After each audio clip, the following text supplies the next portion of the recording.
विद्यार्थी मित्रांनो, मागील व्हिडिओमध्ये आपण भाग प्रमाणपत्राविषयी सविस्तर माहिती पाहिलेली आहे।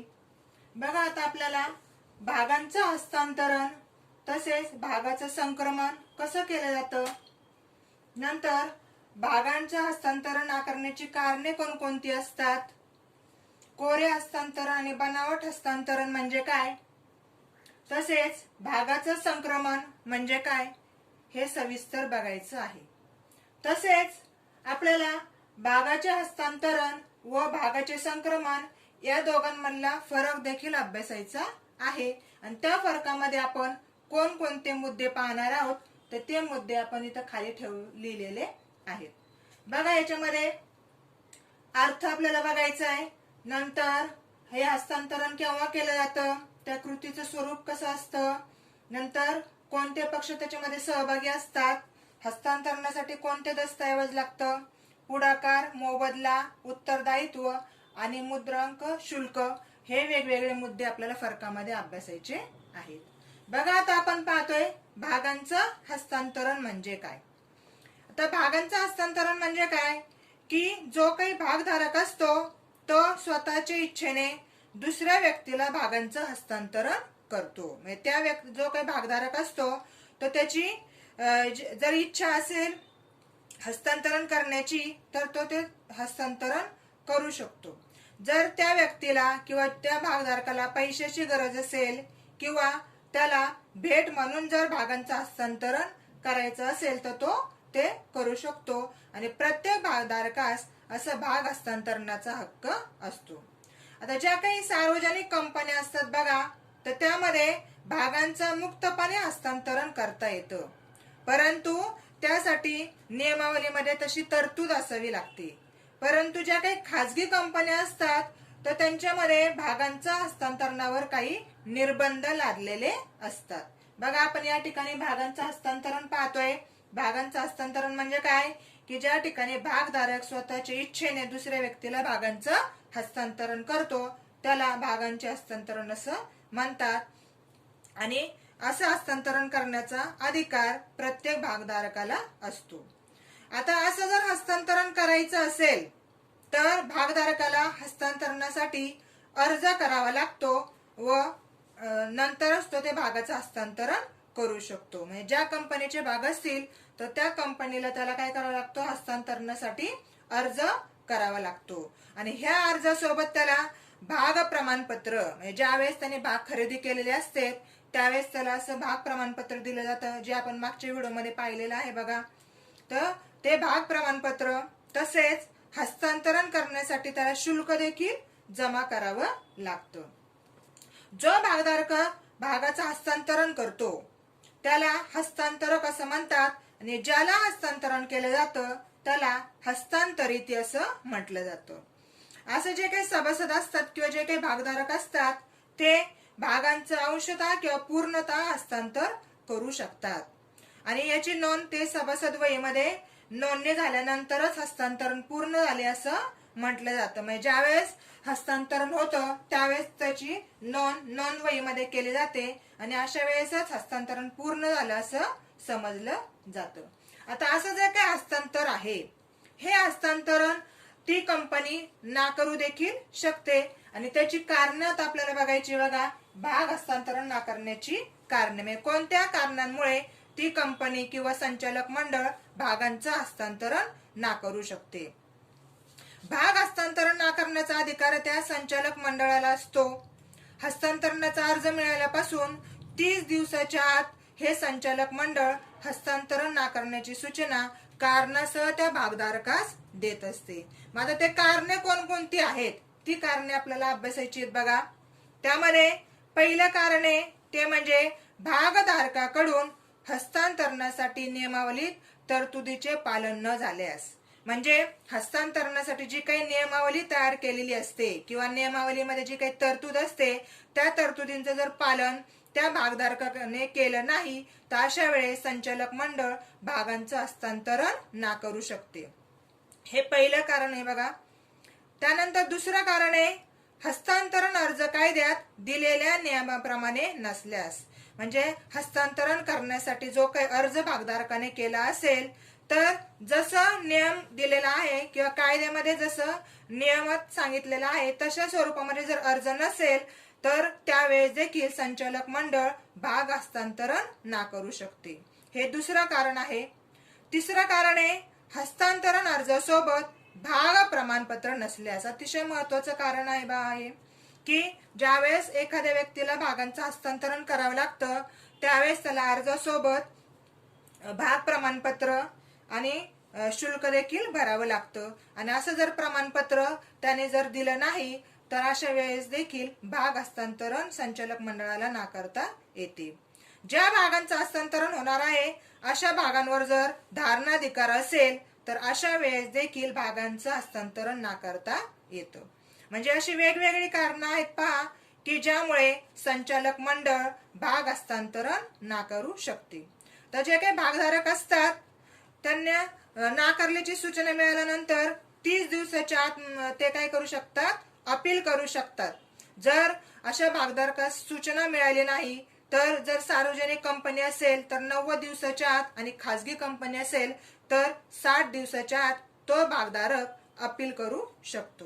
म्हणजे अशा प्रकारे भागांचं हस्तांतरण नाकारण्यासाठी वेगवेगळी कारणे आपण अभ्यासलेली आहेत. आता आपल्याला पुढचं बघायचं बघा, कोरे हस्तांतरण आणि बनावट हस्तांतरण म्हणजे काय. आता कोरे हस्तांतरण म्हणजे काय की जेव्हा भागधारक हस्तांतर अर्जावर सही करून हस्तांतरितीच्या नावाशिवाय तो हस्तांतरीला भाग प्रमाणपत्र सोबत हस्तांतरण करतो त्यास कोरे हस्तांतरण असे म्हणतात. म्हणजे जेव्हा भागधारक जो काही असेल तो हस्तांतरण अर्जावर सही करतो आणि हस्तांतरितीच्या नावाशिवाय तो हस्तांतरीला भाग प्रमाणपत्र सोबत हस्तांतरण करतो त्यास कोरे हस्तांतरण असं म्हटलं जातं. आणि ही भागांची खरेदी विक्री करण्याची अतिशय सोपी पद्धत आहे कोरे हस्तांतरण म्हणजे. कोरे हस्तांतरण अर्ज कोणतीही पुढील धारक जो काही असतो तो हे भाग किती वेळा विकू शकतो.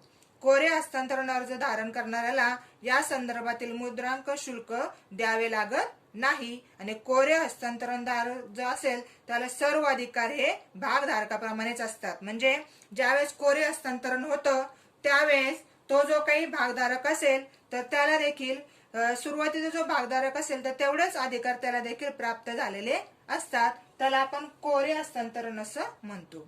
ह्याच्यामध्ये दुसरं आहे बघा, बनावट हस्तांतरण. बनावट हस्तांतरण म्हणजे काय की जेव्हा हस्तांतरण कर्त्याची स्वाक्षरी ही बनावट असते तेव्हा कंपनी असते हस्तांतरणाची नोंदणी करू शकत नाही. म्हणजे बनावट हस्तांतरण करण्यासाठी जे हस्तांतरण कर्त्याची स्वाक्षरी ही बनावट स्वरूपाची असते पहा आणि याची नोंद ती कंपनी करू शकत नाही. आपण बघा या ठिकाणी पाहिले भागाचे हस्तांतरण, भाग हस्तांतरण करण्याची कारणे, नंतर कोरे हस्तांतरण आणि बनावट हस्तांतरण म्हणजे काय. आता आपल्याला बघायचंय भागांचं संक्रमण. भागांचं संक्रमण म्हणजे काय तर या कायद्याच्या तरतुदीनुसार भागांचं हस्तांतरण होते. म्हणजे हे जे काही भागाचं संक्रमण असतं हे कायद्याच्या तरतुदीनुसार या भागांचं हस्तांतरण होत असतं. म्हणजेच सभासदांच्या भागांचे अन्य व्यक्तीस, सभासदाचा मृत्यू झाला असेल किंवा तो सभासद दिवाळखोर ठरला असेल किंवा त्या भागधारकाचं मानसिक संतुलन बिघडत असेल तर अशा कारणांसाठी जे काही हस्तांतरण होत असतं त्याला भागांचं संक्रमण असं म्हटलं जातं. म्हणजे अशी वेगवेगळी कारणे आहेत की ज्यामुळे भागांचं संक्रमण केलं जातं. भाग संक्रमण ही एक अनिवार्य कृती आहे. कायदेशीर वारस ही व्यक्ती भाग संक्रमणात पुढाकार घेत असते. म्हणजे आपण पाहणार आहोत बघा की कुठल्या प्रसंगाले कुठले भाग हस्तांतरित किंवा कोणाला भाग हस्तांतरित केले जातात. जर सदस्याचा मृत्यू झाला तर सदस्याचा जो काही कायदेशीर वारस असेल त्याच्याकडे भाग हस्तांतरित केले जातात. जर एखाद्या सदस्याचं मानसिक संतुलन बिघडले असेल तर त्याचा जो काही पालक असेल किंवा त्या सदस्याचे जे काही पालक असेल त्याच्याकडे भागांचं हस्तांतरण केलं जातं. ती व्यक्ती जर दिवाळखोर ठरली असेल तर कोर्टाने जो काही नियुक्त केलेला अधिकृत प्राप्तकर्ता असतो त्याच्या नावानं भागांचं हस्तांतरण केलं जातं.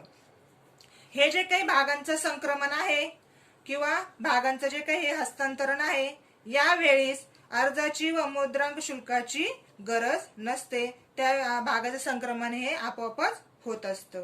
आता आपण या ठिकाणी पाहिले बघा, भागांचं हस्तांतरण हे भागाचं संक्रमण म्हणजे काय. आता आपल्याला त्या दोघांमधला फरक देखील अभ्यासायचा आहे. भागांचं हस्तांतरण आणि भागांचं संक्रमण यातील आपण फरक पाहतोय. पहा, पहिला मुद्दा अर्थ. भागांचं हस्तांतरण म्हणजे काय. भागांचं हस्तांतरण म्हणजे स्वेच्छेने किंवा हेतुपूर्वक खरेदीदाराशी करार करून भागांची मालकी एका व्यक्तीकडून दुसऱ्या व्यक्तीकडे जाणे, त्याला भागांचं हस्तांतरण असं म्हटलं जातं. आणि भागांचं संक्रमण म्हणजे काय.